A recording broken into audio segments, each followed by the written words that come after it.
उनकी बढ़ा करके 6,120 रुपए कर दी गई, नायक की 6,425 रुपए, हवलदार की 6,960 रुपए, नायब सूबेदार की रुपए, ऑनरी कैप्टन की 16,145 रुपए। और इसका कारण भी हमको भेजिए कि आपने इसका भुगतान क्यों नहीं किया है। पूरा का पूरा बैंक से डेटा लिया जाएगा, ठीक है ना। और नॉन पेमेंट ऑफ सर्टिफिकेट अगर बैंक से मिलता है तो इस पर पीसीडीए उसका भुगतान आपको कर देगा। जय हिंद दोस्तों, पीसीडीए ने बैंक सीपीपीसी से सर्कुलर 568 के मुताबिक पेंशनर का पेंशन भुगतान के रिकॉर्ड मांगे हैं और अब इस पर करेगा भुगतान लाखों में। जी हाँ दोस्तों, तो दोस्तों यह है वो लेटर 12 अक्टूबर 2023 का, जो कि पीसीडीए की तरफ से जो है सीपीपीसी बैंक के लिए भेजा गया है। और इसमें जो है पेंशनर के रिगार्डिंग जो है 568 नंबर के सर्कुलर के मुताबिक जो पेंशनर को पे किया गया है या नहीं किया गया है, इसका पूरा रिकॉर्ड जो है पेंशनर की शिकायत पर बैंक से मांगा है, ताकि जो है उसी के मुताबिक अगर इनको पे नहीं हुआ है तो उसको जो है स्पर्श इसे पे कर सके, क्योंकि इनका स्पर्श में माइग्रेशन हो चुका है। इस लेटर के बारे में जो है पूरी जानकारी देने से पहले दोस्तों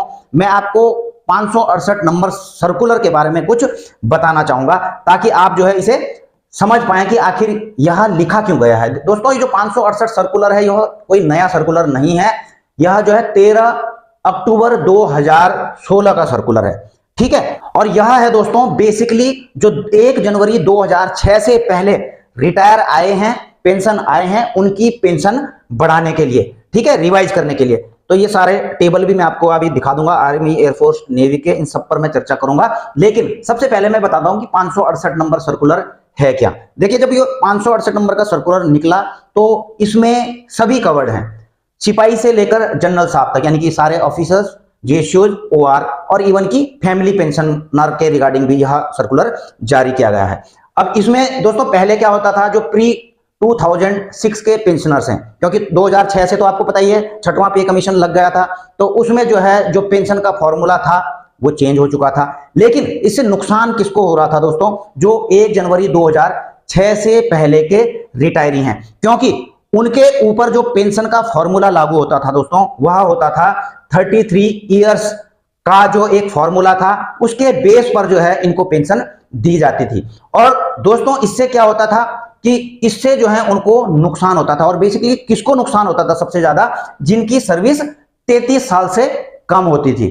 तो आपको पता ही है कि भाई सिपाही, नायक, हवलदार इन और इवन की जो जेएसयूज हैं उनकी भी सर्विस जो है 33 से कम ही रहती है, ठीक है, तकरीबन। तो इसलिए जो है उनको जो है इस फॉर्मूले के चलते हुए उनको काफी नुकसान हो रहा था, ठीक है। अब इसके बाद क्या हुआ, इसको दूर करने के लिए, ताकि जो 1 जनवरी 2006 से पहले आए हैं तो उनको पेंशन में नुकसान ना हो, तो उसके लिए जो है 568 सर्कुलर निकाला गया, जिसमें कि जो है 33 इयर्स क्वालिफाइंग सर्विस वाले फॉर्मूले को जो है डी लिंक कर दिया गया, यानी कि बाहर कर दिया गया, और यह 568 नंबर का सर्कुलर निकाला गया। अब इस पहले क्या होता था, मैं आपको थोड़ा एग्जांपल के तौर पे बताता हूं कि 33 साल वाले फॉर्मूले से नुकसान कैसे होता था। नुकसान ऐसे होता था दोस्तों, देखिए जिसकी 33 साल सर्विस जो करके आया था, हालांकि जो है 32-33 तो आपको पता ही है कौन करते हैं, ठीक है, जो मैक्सिमम रैंक पर पहुंच पाते हैं तकरीबन वही 32-33 साल में पहुंचते हैं, बाकी तो जो है इससे नीचे ही रिटायर हो जाते हैं। तो जिनकी मैं एक एग्जाम्पल के तौर पर बोल रहा हूं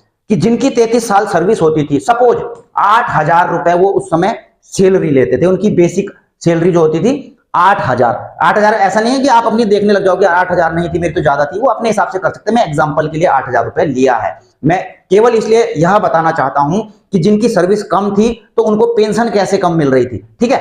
अब तो आपको पता ही है कि फॉर्मूला क्या है, जो बेसिक जो आपकी इमॉल्वमेंट्स हैं उसका 50% मिलता है, और जो फैमिली पेंशन है वो उसका 30% मिलता है, ठीक है। लेकिन उस समय क्या था, अब ये 33 इयर्स वाला फॉर्मूला जब लगता था, सपोज किसी की 8,000 बेसिक सैलरी रहती थी, तो देखो इसमें फॉर्मूला क्या लगा, उन्होंने सर्विस की 33 साल और 33 साल का फॉर्मूला ये लगा, गुणा गया 33/33, तो इसका बराबर हो गया 8,000 रुपए। तो 8,000 का 50% कर दिया जाता था, बराबर 4,000 रुपए, यानी कि जिसने पूरी 33 साल सर्विस की है तो उसको बिल्कुल सही 50% बेसिक पेंशन मिल जाती थी। लेकिन दोस्तों सपोज किसी ने 20 साल की है, 25 साल की है, 28 साल की है, मैं यहां पर एग्जांपल के तौर पर 20 साल ले लेता हूं, ठीक है। 20 साल में सपोज यह भी मैं 8,000 इसलिए ले रहा हूं ताकि आप देख सको कि किस प्रकार से जो है कम हो रही है पेंशन सर्विस के कम होने के कारण, ठीक है। तो यहां पर आप देखिए 8,000 ही माना मैंने कि 8,000 इनकी बेसिक सैलरी थी। अब गुणा गया 20, क्योंकि इन्होंने 20 साल सर्विस की थी, बटे 33, क्योंकि 33 ईयर्स वाला फॉर्मूला यहां पर लगा, बराबर अगर जो है इसको बराबर करेंगे तो टोटल कितना निकलता है 4,848 रुपए, गुणा 50% अगर करेंगे तो यहां पर आता है दोस्तों 2,428 रुपए। अब देखिए जिसने 33 साल सर्विस करी है, सेम अगर जो है इनकी सैलरी ली जाए तो उसको तो जो है 4,000 बेसिक पेंशन मिल रही है, और जिन्होंने जो है 20 साल करी है और उनकी बेसिक पेंशन भी उतनी ही है सपोज, तो उनको जो है 2,428 रुपए मिल रही है। और इसी प्रकार से दोस्तों यहाँ पे 50% है तो फैमिली पेंशन का यहाँ पे आप 30% कर लीजिए, ठीक है। तो इस प्रकार से कैलकुलेशन होता था 1 जनवरी 2006 से पहले आए हुए पेंशनर्स का। अब देखिए दोस्तों इस फॉर्मूले के चलते आप समझ ही गए होंगे कि जिसकी कम सर्विस है उसे कम पेंशन मिलती थी, तो उसको काफी नुकसान हो रहा था, ठीक है। अब जो है 568 नंबर सर्कुलर आता है और 33 इयर्स वाला फॉर्मूले को डी लिंक कर दिया जाता है, आपकी पेंशन के फॉर्मूले से इसको हटा दिया जाता है। और क्या चीज लेके आया जाता है इसमें, मिनिमम गारंटीड पेंशन, कि मिनिमम आपकी इतनी पेंशन आएगी। उसका चार्ट में अभी आपको आगे दिखा दूंगा कि वह मिनिमम गारंटीड पेंशन कितनी है, उससे कम पेंशन आपको नहीं मिलेगी, ठीक है। अब देखिए इससे क्या हुआ, मिनिमम गारंटीड पेंशन से जिसकी कम सर्विस थी तो उसको पेंशन में ज्यादा बढ़ोतरी हो गई, ठीक है। अब देखिए अब दूसरा जो है जिसकी ज्यादा सर्विस थी तो उनकी कम बढ़ी, उनकी कम इसलिए बढ़ी, आप इसको खुद ही समझ रहे होंगे कि ये तकरीबन जो है 50% के अराउंड में चल ही रहे हैं, जो 33 करके आया, 28 वाला आया होगा तो 45% के करीबन आ रहा होगा।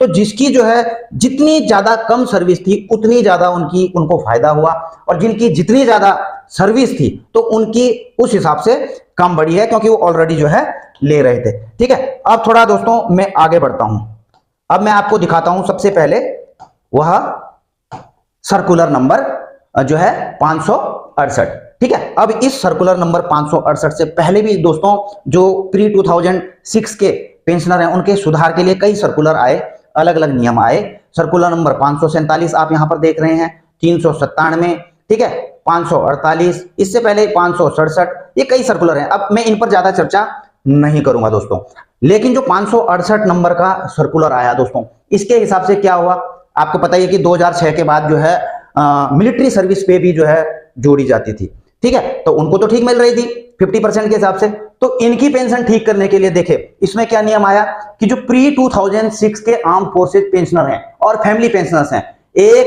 जनवरी 2006 से shall not be less than 50% and 30% respectively of minimum of pay in the pay band plus, अब देखिए पे बैंड जो छठवें पे कमीशन में थे, पे band plus grade pay to the pre-revised scale from which the pensioner had retired, discharged, invalidated out, including military service pay। अब देखिए ये सारी चीज इंक्लूड कर दी गई जो कि 2006 के बाद जो पेंशन आ रहे थे, पे बैंड भी लिया गया, ग्रेड पे भी लिया गया उनका, और मिलिट्री सर्विस पे भी लिया गया, और इवन के जो एक्स ग्रुप के जो पेंशनर हैं तो उनकी जो ग्रुप पे मिलती है उस चीज को भी लिया गया, और इसके हिसाब से जो है उनकी जो है कैलकुलेशन किया गया, उनको कैलकुलेशन किया गया, और एक जो है मिनिमम गारंटीड पेंशन उनके लिए नियुक्त कर दी गई, ठीक है।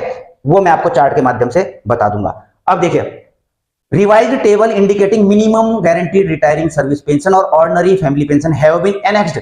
ये तीनों जो एनेक्स्चर मैं आपको चारों एनेक्स्चर अभी दिखाऊंगा, ऑफिसर्स का भी दिखाऊंगा और जेसीओ जवानों का, एयरफोर्स, आर्मी और नेवी तीनों का यहां पर दिखाऊंगा। अब देखिए इसमें एक और चीज है, यह एप्लीकेबल, देखिए आर्म फोर्सेज के लिए तो है ही, इसमें टीए और डीएससी के लिए भी एप्लीकेबल है, और यह है वो मिनिस्ट्री ऑफ डिफेंस का जो है डिपार्टमेंट ऑफ एक्सर्विसमैन वेलफेयर का 30 सितंबर 2016 का लेटर, उसी के बाद जो है 568 नंबर का सर्कुलर पीसीडी ने निकाला।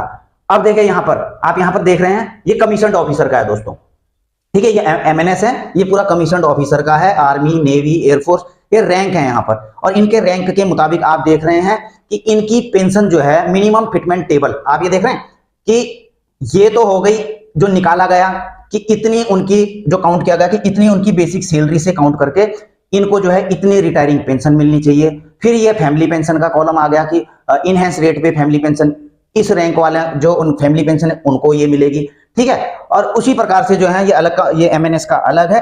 तो मैं बात करूंगा अभी जो है जेसीओ ओआर की, ठीक है। तो ये है दोस्तों वो rate of minimum guaranteed service pension and ordinary family pension in respect of pre 1/1/2006 pensioner with effect from 1/1/2006 यानी कि 1 जनवरी 2006 से इसे लागू कर दिया गया। अब देखिए यहां पर एक्स ग्रुप के पेंशन एक्स ग्रुप वाले हैं, उनका दिखा देता हूं मैं आपको। देखिए रैंक तो आप देख रहे हैं सिपाही नायक से लेकर ऑनरी कैप्टन तक की। तो मिनिमम फिटमेंट टेबल जो निकाला गया, जो मैंने आपको बताया था, ठीक है, ग्रेड पे, और आपने देख ही होगा एमएसपी भी उसमें शामिल है, पे बैंड में। तो ये सारी चीजें इंक्लूड करके इसको उनकी जो है इतनी पेंशन वो सैलरी निकाली गई, और उनकी सर्विस पेंशन जो है सिपाही की 6120, नायक की इतनी, इसको उनके लिए फिक्स कर दिया गया। अब देखिए जो इससे ज्यादा ले रहे थे, तो ज्यादा तो खैर कोई ले रहे होंगे थोड़ा बहुत, हालांकि मुझे उम्मीद नहीं कि ज्यादा ले रहे होंगे, लेकिन कोई अगर ज्यादा ले रहे होंगे तो ज्यादा ही लेते रहेंगे। जैसे ओआरओपी में आपको पता है कि एक एवरेज पेंशन निकाल दी गई, ठीक है, उससे जो ज्यादा ले रहे थे तो उनकी कम नहीं, वो ज्यादा पे ले रहे थे, लेकिन जो कम ले रहे थे तो उनकी बढ़ा करके क्या कर दी गई, एवरेज पेंशन कर दी गई, जैसे ओआरओपी में। तो इसमें भी जो है ये जो मिनिमम गारंटीड पेंशन है, जो सिपाही जो है 6120 रुपए से कम बेसिक पेंशन ले रहा था, तो उनकी बढ़ा करके 6120 रुपए कर दी गई, नायक की 6425 रुपए, हवलदार की 6960 रुपए, नायब सूबेदार की 9170 रुपए, सूबेदार की 10280 रुपए, सूबेदार मेजर की 10845 रुपए, ऑनरी लेफ्टिनेंट की 15465 रुपए, ऑनरी कैप्टन की 16145 रुपए। और इसी प्रकार से दोस्तों यह है फैमिली पेंशनर्स का। यह तो है दोस्तों नॉर्मल रेट पर फैमिली पेंशन और इनहेंस रेट पर फैमिली पेंशन। दोस्तों ये आपको पता ही है, इनहेंस रेट में जो मिलती है, ठीक है, वो तो इस सर्विस पेंशन के ही बराबर होती है, लेकिन जब नॉर्मल रेट में हो जाती है तो ये हो जाती है इतनी, ठीक है। तो ये इनका फैमिली पेंशन का, तो ये ग्रुप एक्स का था, और ये है दोस्तों ग्रुप वाई का। अब ग्रुप वाई का क्या है दोस्तों, ये उन्होंने जो है फिटमेंट टेबल निकाली मिनिमम, और उनकी सर्विस पेंशन दोस्तों ये निकाली। आप इसके सामने जो है देख सकते हैं, सिपाही 5125, नायक को 520, हवलदार 5820, और नायब सूबेदार 8330, सूबेदार 9440, और सूबेदार मेजर 9680। बाकी ऑनरी लेफ्टिनेंट कैप्टन तो जो है दोस्तों एक्स वाई ग्रुप सभी के होते हैं। और जेड ग्रुप में दोस्तों आपको पता ही है कि 2006 से पहले जेड ग्रुप भी होता था, तो उनका भी जो है यहाँ पर जो ये पेंशन है, आप जो है इसका स्क्रीनशॉट ले सकते हैं और देख सकते हैं। और उसी प्रकार से दोस्तों यह है एयरफोर्स के लिए, ठीक है। तो एयरफोर्स वाले भी अपने रैंक के हिसाब से यहाँ पर देख सकते हैं, ये उनकी जो है रैंक के अकॉर्डिंग इतनी फिक्स की गई है, ठीक है। एक्स ग्रुप का यह है एयरफोर्स में, वाई ग्रुप का जो है ये नियुक्त किया गया है, ठीक है। और जो जेड ग्रुप में है उनको जो है मिनिमम फिटमेंट जो ये है, ठीक है, सर्विस पेंशन इतनी है। और वैसे ही जो है आप फैमिली पेंशन का भी इसमें देख सकते हैं, ठीक है। और इसी प्रकार से जो है नेवी के लिए वो भी जो है इसको अकॉर्डिंगली देख सकते हैं। आप चाहें तो मैं इसका जो है एक पीडीएफ भी आपको जो है मुहैया करवा दूंगा लास्ट में। अब देखिए दोस्तों, अब आता हूं मैं उस लेटर के ऊपर जो कि बैंक ने दिया था। देखिए दोस्तों, कुछ दिन पहले कुछ वीडियोज भी मैंने देखी थी, आई थी इसके रिगार्डिंग, सर्कुलर नंबर 568 के रिगार्डिंग, ठीक है ना। तो उसमें काफी कहा गया था जिनको नहीं मिला है वो अपनी कंप्लेंट डाल सकते हैं। तो हो सकता है दोस्तों या तो ना मिला हो इनको, इन्होंने कैलकुलेट किया हो, क्योंकि जहां तक मैं समझता हूं ये सारा भुगतान ऑलमोस्ट कर दिया गया है, लेकिन किसी ने अगर कैलकुलेट किया है कि उनको नहीं किया गया है भुगतान, तो एक पेंशनर ने जो है यह जो है एक कंप्लेंट डाल दी थी कि मुझे जो है 568 के मुताबिक जो है मेरी पेंशन का भुगतान नहीं किया गया है। और उस समय वो बैंक से पेंशन लेते थे 2016 में, और इसका एरियर भी आया वो लोगों को, ठीक है। अब उस समय कुछ घचल पचल हो गया था, घचल पचल आप समझ ही रहे हैं कि उस समय आपको ओआरओपी फर्स्ट का एरियर भी आया है, जो 7 सीपीसी हुआ था उसका भी एरियर आया है, और जो ये 568 जो है लागू हुआ इसका भी एरियर आया है। तो आप लोग थोड़ा कंफ्यूज जरूर हो जाएंगे कि कैसे करके इसको कैलकुलेट करें, लेकिन जो है फिर भी अब इनको चाहे डाउट रहा हो चाहे इन्होंने कैलकुलेट किया हो, लेकिन इन्होंने जो है कंप्लेंट कर दी थी कि जो है मुझको 568 के मुताबिक जो है पेंशन मेरी रिवाइज नहीं की गई है बैंक के द्वारा। और अब इनका स्पर्श में माइग्रेशन हो चुका है। अब देखिए बैंक से स्पर्श में माइग्रेशन होगा तो सॉल्व कौन करेगा। अब देखिए अब पीसीडीए स्पर्श ने क्या कर दिया है, इनकी कंप्लेन को जो है मद्देनजर रखते हुए CPPC state bank of India, आप देख रहे हैं, उनको यह भेजा है non payment of pre migration arrear, यानी कि माइग्रेशन होने से पहले का एरियर को नॉन पेमेंट ऑफ, ठीक है, रिवीजन ऑफ पेंशन एज पर circular number 568 dated 13/10/2016 in respect of Shri Rajendra Singh. इनका पीपीओ नंबर वगैरह सब कुछ दिया हुआ है। अब यहां पर इनका जो ग्रेवांस है, आप ग्रेवांस का नंबर भी देख रहे हैं। तो इन्होंने जो है कहा है कि पेंशनर ने यह कंप्लेन की है कि इनको जो है 568 के मुताबिक बैंक के द्वारा इनका पेमेंट जो भुगतान नहीं किया गया है। ठीक है, अब in this context I request to verify your record. यह बैंक को लिख रहे हैं पीसीडीए कि जो है आप अपना रिकॉर्ड देखिए, ठीक है, उसमें पूरा एग्जामिन कीजिए। In case due year of revise pension as per the आईबिट circular has not been paid to the pensioner. अगर आपने जो है 568 के मुताबिक, जैसा कि पेंशनर ने कहा है, अगर आपने इसके मुताबिक पेंशनर को का पेंशन रिवीजन नहीं किया है और उसका भुगतान नहीं किया है, तो send the non payment certificate. तो हमको जो यानी कि पीसीडीए स्पर्श को जो है एक नॉन पेमेंट सर्टिफिकेट भेजिए। उससे पहले आप एग्जामिन कीजिए, देखिए आपने किया है या नहीं किया है। इसका नॉन पेमेंट का सर्टिफिकेट हमको भेजिए कि हमने अभी नहीं भुगतान किया है, विद ड्यू ड्रॉन स्टेटमेंट। ठीक है, इनका जो है ड्यू ड्रॉन स्टेटमेंट भी उस समय का हमें पूरा भेजिए, duly sealed and signed by the competent authority.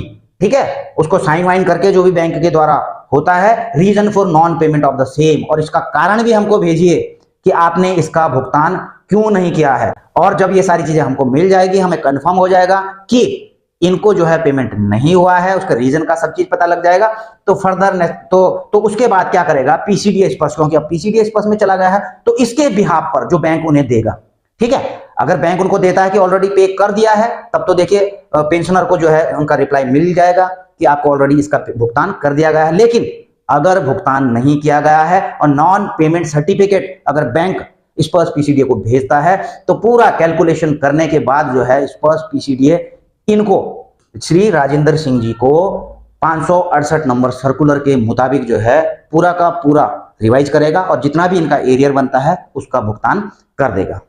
तो दोस्तों वैसे तो मुझे उम्मीद है कि ऑलमोस्ट सभी पेंशनर्स का इसके मुताबिक भुगतान कर दिया गया है, लेकिन अगर आपको फिर भी डाउट है, आपको लगता है आपने कैलकुलेट किया है कि आपको इसके मुताबिक आपकी पेंशन रिवाइज नहीं हुई है और उसका भुगतान नहीं किया गया है, तो आप जो है सीपी ग्राम में कंप्लेन अपनी डाल सकते हैं और इसी प्रकार से जो है वहां से पूरा का पूरा बैंक से डेटा लिया जाएगा।